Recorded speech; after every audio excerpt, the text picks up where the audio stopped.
Hey, greetings again, RCOG family, in this Passion Week. I want to talk to you about this thought. This is love. John 19, verse 26 and 27. When Jesus saw his mother there and the disciple whom he loved standing nearby, he said to her, "Woman, here is your son." And to the disciple, "Here is your mother." From that time on, this disciple took her into his home. On the cross, here Jesus defined love by demonstrating three things. First of all, the position of love. Jesus first showed us the position of love by staying on the cross. At any moment, being the Son of God, he could have chosen to come off the cross. The reason he stayed on the cross was his love for you and for me. It also says, though, that John and Mary were by the cross. In fact, it says they stood by the cross. However, I believe we can be close to the cross, but far from the Christ. Why do you say this? I say this because there were soldiers, they were rolling dice, they were gambling at the foot of the cross of Jesus. They were close to the cross, but far from Christ. If we really desire to see Jesus and to know him, we must draw closer to him. We must draw near the cross. Paul said it like this in Galatians 2:20. I have been crucified with Christ. It is no longer I who live, but Christ lives in me. And the life which I now live in the flesh, I live by faith in the Son of God who loved me and gave himself for me. 41 words that are powerful. Paul is saying, I choose to come near and identify with the Christ of the cross. Secondly, I want to talk to you about the provision of love.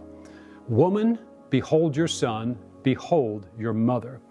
The great thing about the love of Jesus is the love of Jesus sees. It says, when Jesus saw his mother, a thought came to me, and it was this: if Jesus could provide for his own mother in his greatest hour of weakness, how much more now in his present position of power and glory can he provide for you and I?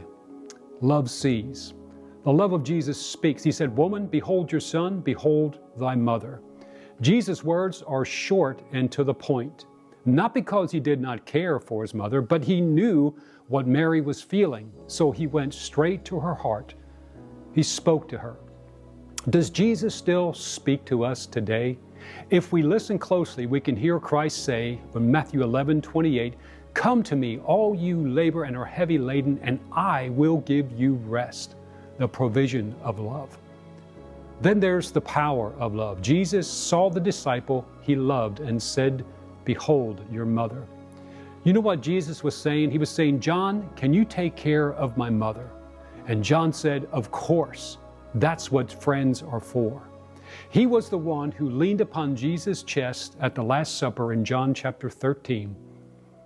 John heard, he felt, and he knew the heartbeat of Jesus. Do we?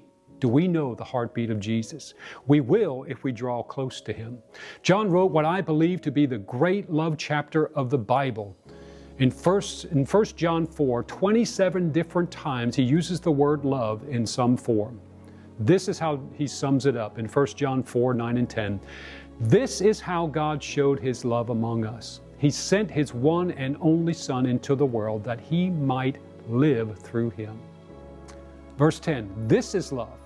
Not that we love God, but that he loved us and sent his Son as an atoning sacrifice for our sins. So here's the thought. Because we have heard and received the message of the cross, we can now say, thank God for the Christ of the cross. Thank God we were confronted with our sins and told that Jesus loved us enough to take us into his death, burial, and resurrection and bring us into newness of life. Thank God for the position, provision, and power of Christ's love. God bless you as you draw close to the Christ of the cross this Passion Week.